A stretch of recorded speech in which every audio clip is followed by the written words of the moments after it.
Thank you kindly, Christelle, again for the introduction. And as she said, I am a generalist social worker working and serving patients at the Mosaic Primary Care Network. My passion for languages and for culture started early and originated in my childhood. I am Hungarian by ethnicity, but was born and raised in Romania and grew up under a totalitarian communistic regime that presented Hungarians in an unfavorable light. Therefore, I chose social work as my rebellion against oppression and as my form of resistance. I have always been bilingual, Romanian and Hungarian, and my migration journey to Hungary, to the United States, and to Canada helped me shape my Hungarian, Romanian, and cultural, professional, and personal identities. Today, I will be talking to you about chronic pain management through a culturally informed approach or culturally informed lens, and I hope that we will not have any technical difficulties. I would like to share that I have no relationship or financial interests, and I have taken all the necessary steps for this presentation to adhere with the Copyright Act. The objectives for today is to speak about how cultural patterns are important to discuss when assessing patients and individuals who are living with a medical condition. And in the second part of this presentation, I will speak about how to use interpreters effectively during the cross-cultural conversations with our patients. I would like to start with this quote because I believe that it encompasses very, very important details about the tensions we experience in healthcare. And this is from, just bear with me, please, I have to move the images to be able to see the whole quote. This is from Dr. Barua, who is a specialist in one of the hospitals in Oman. And then he says that unpredictability is a norm in healthcare. Trust ensures a degree of security. It sets the foundation for a stable relationship. Trust is neither permanent nor always established. It is fragile and almost always in constant need of care and nurturing. Unless you make an emotional connection, it's difficult to maintain this trust-based relationship. Technical competence in itself is not enough to secure the trust. Just being knowledgeable and having the ability to execute will not suffice. Communication skills trump over technical mastery in securing the patient's trust. Be aware, your medical skills are demonstrable only after you have secured the patient's confidence. I really wanted to start out with this quote because, as I said initially, it captures some of the tension points in our healthcare system. Oftentimes we have to work in very, very busy environments, and at times we forget to secure the patient's trust. We forget perhaps to build that strong rapport that would allow us to deliver culturally informed, patient-centered consultations. I am sure that is not a secret to anyone that the whole world and Canada and Alberta is becoming more and more multicultural. This slide is showing us that in the period of 2015 to 2018, about 20,000 individuals have resettled to Calgary and roughly almost 17,000 to Edmonton. And these are all the permanent residents who have resettled to Alberta. But the slide does not account for temporary foreign workers, visitors, international students, or spouses who are in the process of obtaining permanent residency. So as we see, the numbers are quite high, and there is a tendency for increased immigration to Alberta. Now, when it comes to culture and pain expression and pain perception, I believe that culture has to be taken into consideration because many things affect individuals' own perception and expression of illness and pain, and culture is one of them. Culture, defined very, very loosely here, is a framework that directs human behaviors in any given situation. Today, I will be speaking about the pain as a specific circumstance which influences human life and experiences. Culture is a set of beliefs and values, traditions, customs, shared worldview, and practices. Many times culture has very visible signs, for example, clothing, food, music, dancing, some of the cultural customs, but also has elements that are completely invisible. For example, somebody's beliefs, deeply entrenched values, ideology, and the worldview. Culture develops over time and is very, very dynamic. Culture cannot be imagined as something static or something categorical. This is socially transmitted, largely unconscious. But it guides our thinking and behavior, and it has a very, very powerful impact on how individuals perceive their health, their wellness, their illness, and also influences the help-seeking behavior. Now, I would like to bring to your attention to consider how pain is a universal aspect. We all experience pain from time to time. However, the patients, the persons who are sitting next to us or in front of us and experiencing their pain, they are quite unique, and they might refer to their pain in very, very unique ways. 𝐒𝐂𝐑𝐈𝐁𝐄 is a social psychologist from the Netherlands, and he pointed out that there are 3 levels of uniqueness in mental programming. So whenever we come in contact with an individual and when we conduct our health assessments or health interventions, it is advised to always be mindful of the 3 unique levels. One is the human nature level, which is definitely inherent and biological and universal. This is what makes us very similar to each other. The second layer is the cultural layer. This is very specific to particular groups and categories, and this is usually a learned aspect. Here, it doesn't only refer to ethnic cultures, but the culture of your family, the culture of your city, the neighborhood you lived in, and particular groups that you belong to. And the third layer, and this is highly specific to individuals, is our personality, which is partly inherent, has genetic and learned components. And this is why individuals from particular cultures don't resemble to each other. Even within the same culture, you will see how people are very, very unique due to their unique personality differences. So it is always very important whenever we assess someone, somebody's functioning, somebody's pain presentation, to always take all these 3 layers of the uniqueness in mental programming into account. Social workers, when providing and when conducting biopsychosocial assessments, use multiple tools like the genogram or the eco map, and they also use the culturegram. And I'm not sure how many of you are familiar with this, but this is a very, very useful tool in my practice, very easy to use and doesn't take up too much time. So the culturegram actually maps out the cultural characteristics and self-perceived culture of an individual, and it addresses components like legal status, which is very important to know whether this client, for example, is able to work in this country, can they earn their livelihood, are they documented immigrants to the country or not. The time spent in community will tell us whether they still struggle with acculturation, whether they know to find their ways to a pharmacy, to a family doctor, to an urgent care center. And definitely language spoken at home and in the community is also very important to know what language resources we have to connect them to. The next aspect is health beliefs, and I would like to point this out as a very important component, because here individuals will tell you and tell me what they believe about health. Where is health coming from? What are the strategies to maintain good health? How are you attending to illness or to sickness? And it will definitely influence their help-seeking behavior and frequency. Also, this tool will help you account for individual trauma impacts, but also oppression and discrimination that affected this particular ethnic or cultural community.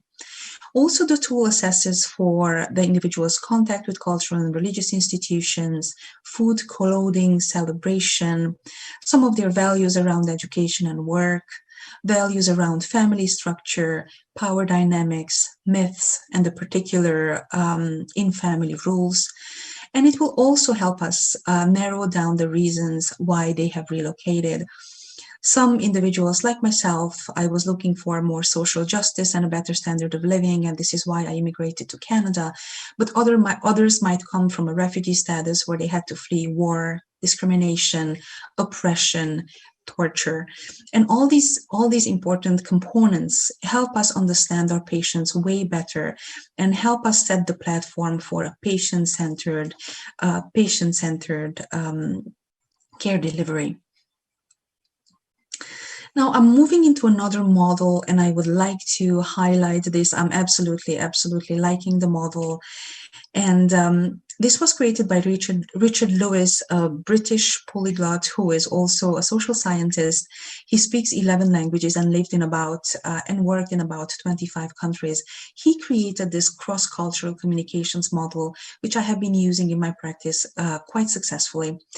He narrowed down 3 particular cross-cultural communication styles. One is the linear active, the other one is the multi-active, and the third one is the reactive. Now, before I say anything else, I am consciously aware that not all countries of the world appear on this triangle. I am not exactly sure why, so I apologize for those who don't see their countries of origin represented here.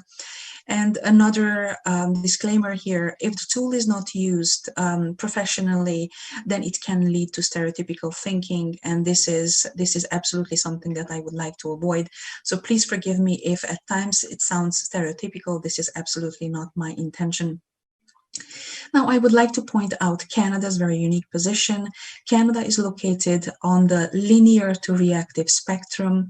It's located in the middle, so Canada has a very unique cross-cultural presentation in the world, and you will see a little bit later on in the description that is provided.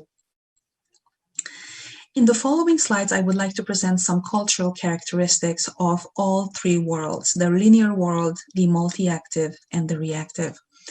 Now, in our linear world, and Canada somehow has multiple values associated with this presentation, we talk and listen in equal degrees. We dislike losing face. We usually use official channels to handle our problems and to solve our matters. We rarely interrupt here. Complete an action change typically. We confront with facts. We appreciate punctuality, time, linear agendas, individual goals. We tend to speak directly and frankly. We are a little bit more task-oriented. We do things very sequentially and linearly, one thing at a time. We respect facts and figures, research. We use a limited amount of body language in the linear presentation. We plan ahead step by step. We separate our personal lives from our business lives and our works. And usually we use speech in order to share information. And also in the linear presentation, feelings are partially concealed.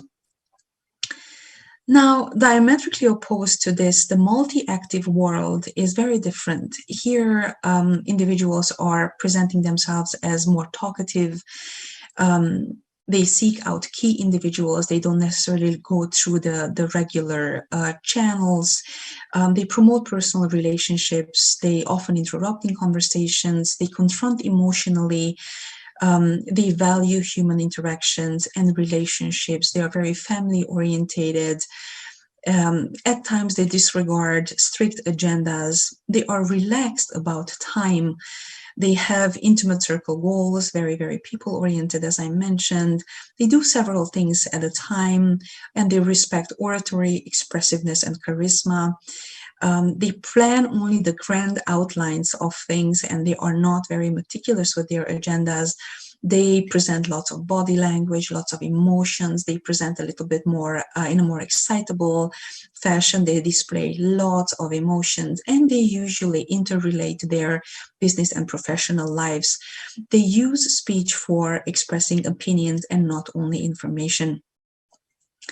And the third one is the reactive world. I am fascinated by this world, and I must admit that I don't understand it as well as the previous 2 characteristics.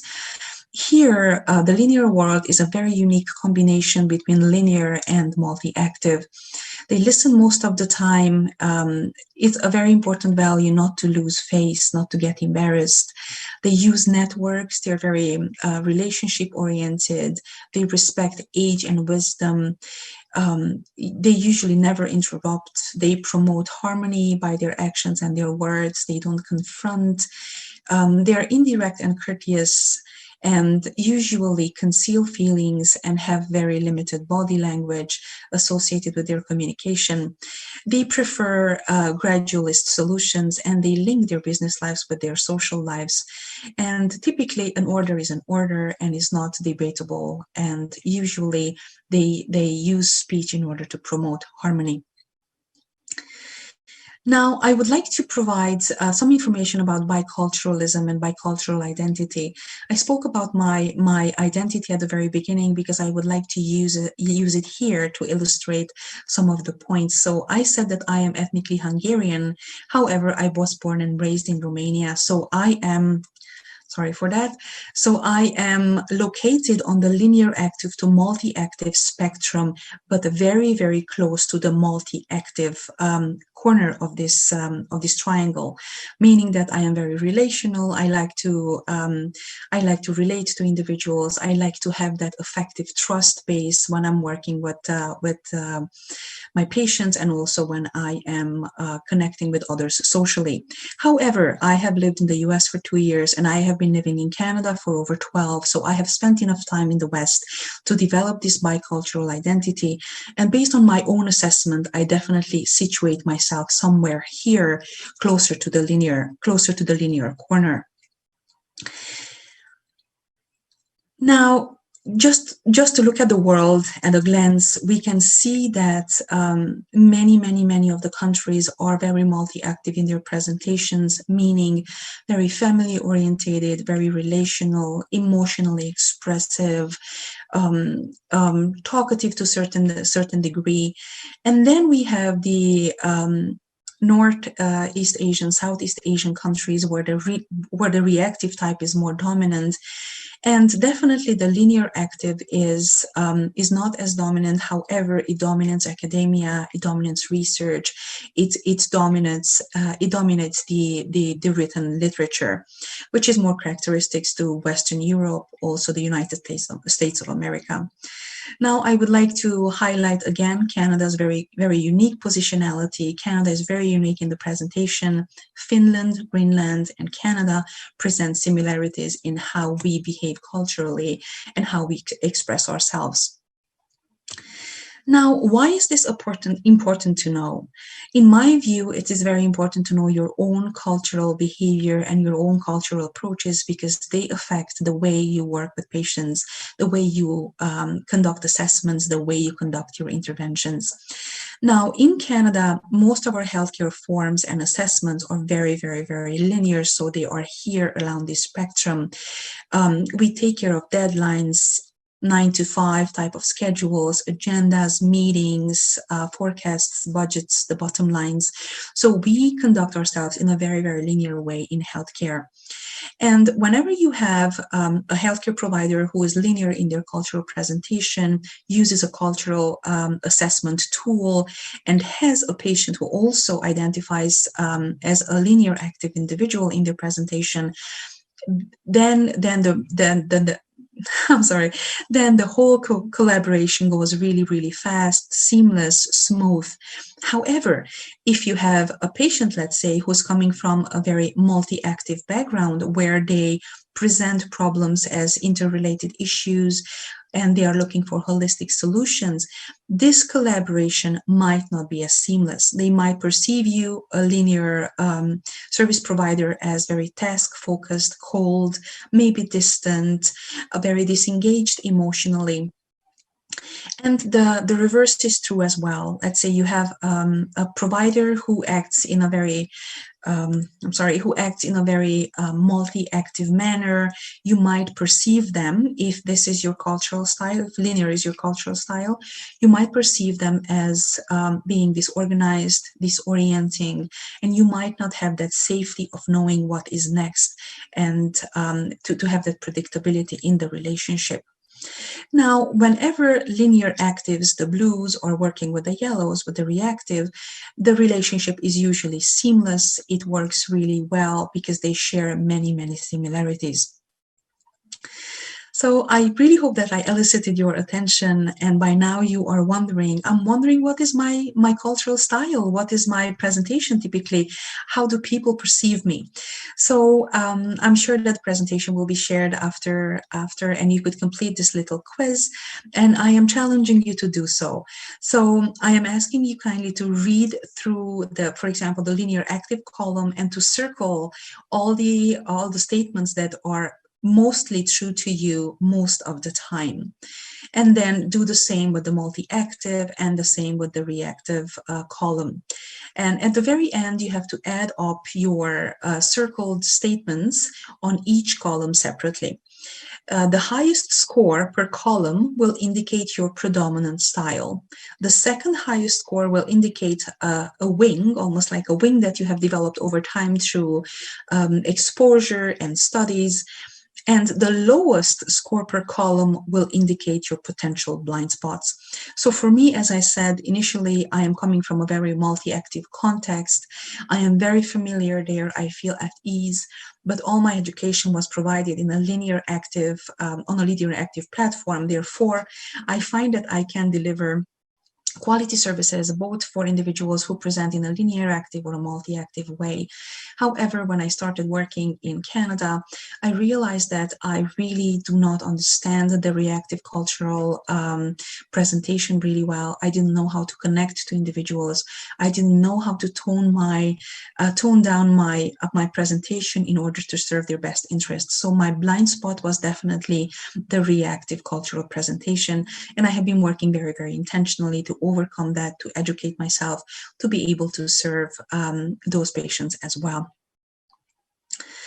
Now, when it comes to pain perception and pain expression, I have heard many opinions from people who are coming from various countries. And over the last 11 years, while I have been working with refugees, I served over 10,000 refugees from very different countries. And I have heard all the following expressions about pain. Pain is way to obedience. This is how we learn to obey, and this is how we become stronger. Pain can be part of a ritual. Pain can strengthen the character, but also can cause misery and grief and must be eliminated at all cost. Pain is viewed in some cultures or by some individuals as punishment and as a result of bad deeds, either from this life or from previous lives. I also heard that pain in somebody's life can be the manifestation of God's will, and God will give the strength in order for the person to be able to endure the pain. And last but not least, in many parts of the world, pain is interpreted as an imbalance between yin and yang energies. When it comes to pain expression, certain individuals express their pain freely and they rebel against it, and they want treatments for the elimination of pain. Others describe it as metaphors. They describe it as fire, rocks, or iron, or use sensory descriptors like my pain is like sharp as a knife, for example. Other individuals are stoic in front of the pain and they don't express it in their facial expressions. Others hide it from their families and friends, and others prefer to admit to it, but to handle the pain in solitude. Now I'm moving into the second part of my presentation. Here I will speak about basic notions about interpretation and how to use interpreters for culturally informed assessments and interventions. In our healthcare system, we most frequently encounter interpreters and not translators.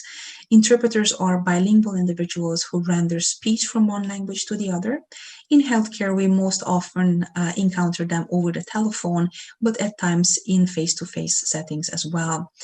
And typically, interpreters provide, in our healthcare setting, consecutive interpretation, meaning that the speaker is asked to pause and to allow the interpreter to repeat the same information in the given language. Simultaneous interpretation is usually provided in international parliaments like the United Nations or other very high-stake meetings where the interpreter interprets simultaneously with the speaker. The speaker will not pause for interpretation.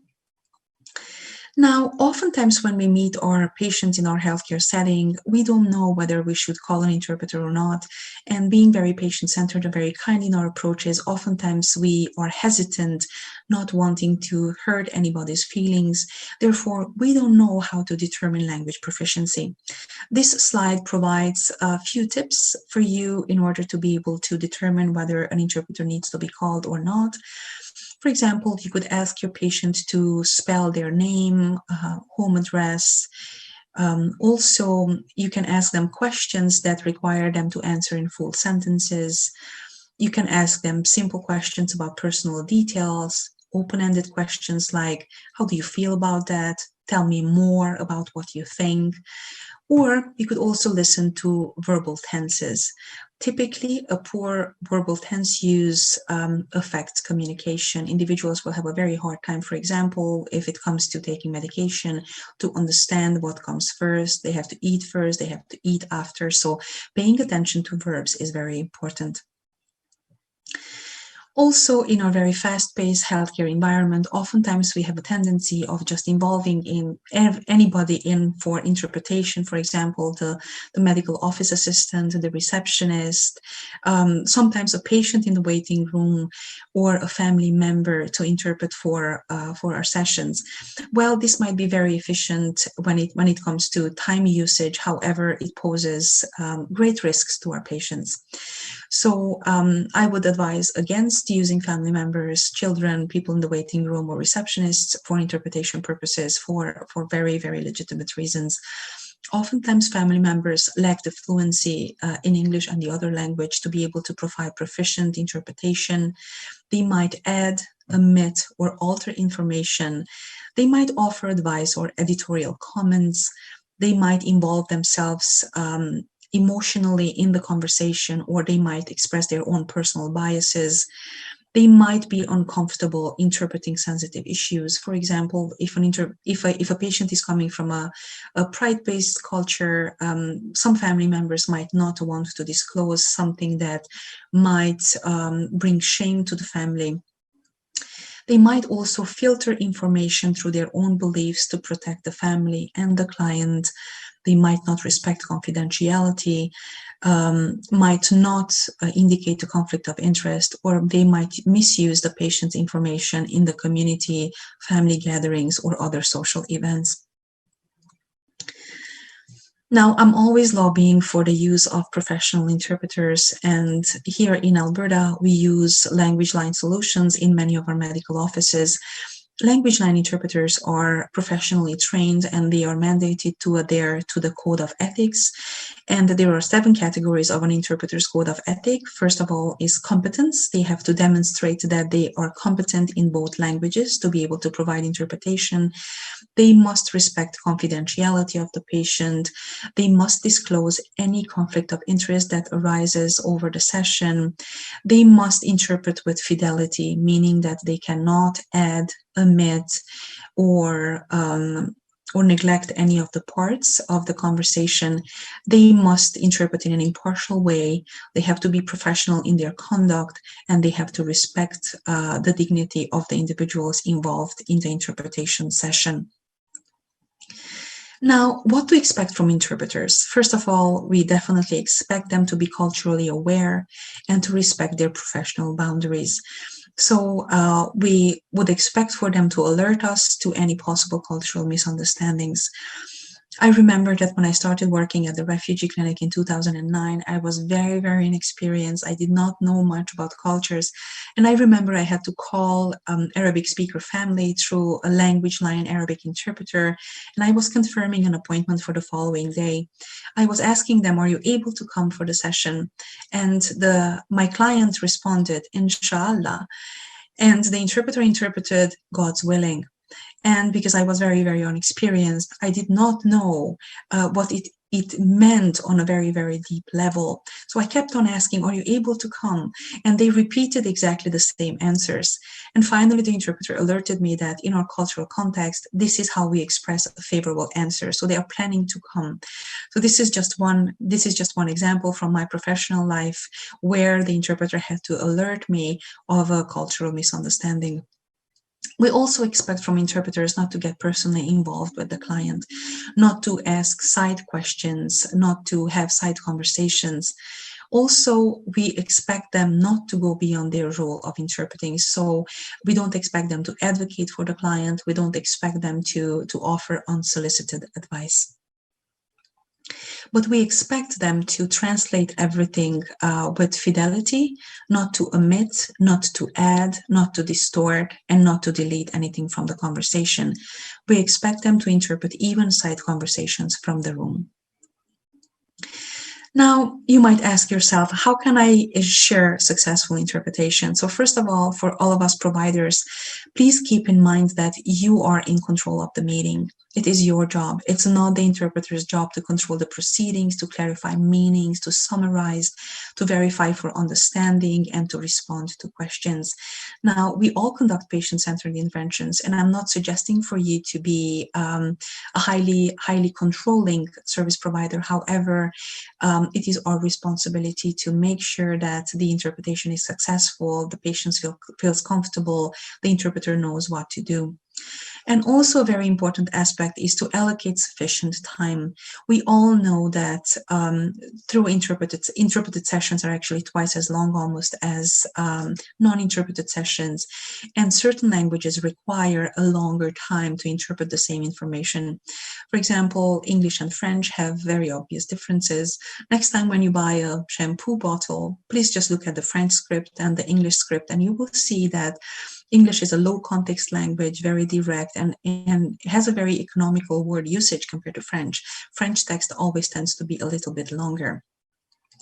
Also, to ensure successful interpretation, it is your duty to introduce yourself, your role, the length of the appointment, the type of the appointment, what issues will be tackled during the appointment and what not, follow-up procedures. These are all very, very important to assure predictability and that trust base, and also for the patient to feel in control of what is happening. Now, there are some things that we should avoid when we use interpreters. We should avoid using jargons and slangs, highly technical terms, metaphors or figures of speech, local sayings, acronyms, idioms, cultural references, abbreviations, double negatives. And humor also is to be avoided because it often doesn't translate really well over interpreters. And what we should do is we should use straightforward, simple sentences with a normal rhythm and normal pace.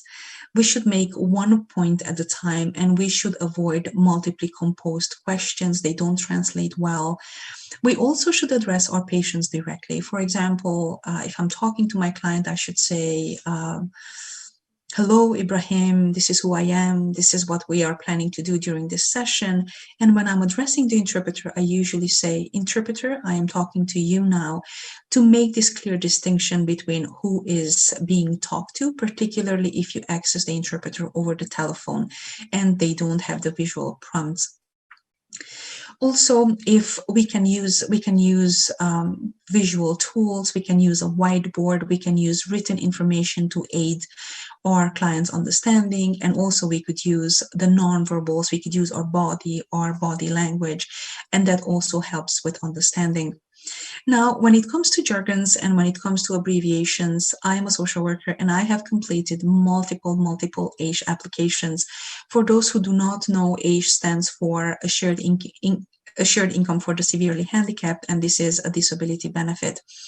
Now, in Arabic, 𝐒𝐄 means bread, and I learned in my practice to actually spell these things out. So whenever I'm completing an 𝐒𝐄 application, I'm usually telling the interpreter, 𝐒𝐄 stands for this. This is a disability benefit, because otherwise the interpreter and the patient might think that we are applying for bread. Now, tips for managing telephone interpretation, similarly to what I mentioned earlier about face-to-face interpreters, it is advised for you to introduce yourself and your role to the interpreter and to the patient, to also indicate how long the session might take and what the session will be about. Also allow for the interpreter to introduce themselves, their role to the patient, and also how they will respect confidentiality. It is important to document your interpreter ID number just in case you need to clarify anything else after the fact. And also when you proceed with interpretation, it is important to remember to limit your communication to manageable sections, to pause frequently, to summarize, to check the understanding, and to watch your patient's nonverbals if they are with you in the room, because they might indicate confusion, a question, or disagreement. Also, you have to be speaking clearly in a normal voice, not too fast and not too loudly. Again, here as well, avoiding jargons and technical terms is very, very important, and clearly indicating the end of the session. Particularly if you are using telephone interpreters, it might be very clear for the patient and for yourself that the session had ended. However, the interpreter doesn't see into the room, so they might get confused if the line goes silent, and they might not know what is happening. So clearly state, "Thank you, interpreter. This is the end of our session. I wish you a lovely day." And now I am moving to the very last slide of this presentation, and here I will summarize some of the benefits of working with professional interpreters. Working with interpreters effectively and efficiently will reduce the number of communication errors between our patients and the healthcare system. It will improve patient satisfaction. It will allow for us to provide a patient-centered intervention. The clients will feel more empowered. They will be able to ask questions, to clarify misunderstandings, to double-check particular treatment details. It also allows for the interpreter to clarify meanings that go beyond language. They could act as a cultural liaison and also a functional link between the patients and the healthcare system. And research actually suggests that the use of interpreters in healthcare significantly reduces the length of hospital stay and prevents readmission, because our patients will be more informed, more aware, and more certain about the follow-up plan that has been set with them and for them with community healthcare providers. And this concludes my presentation. Thank you.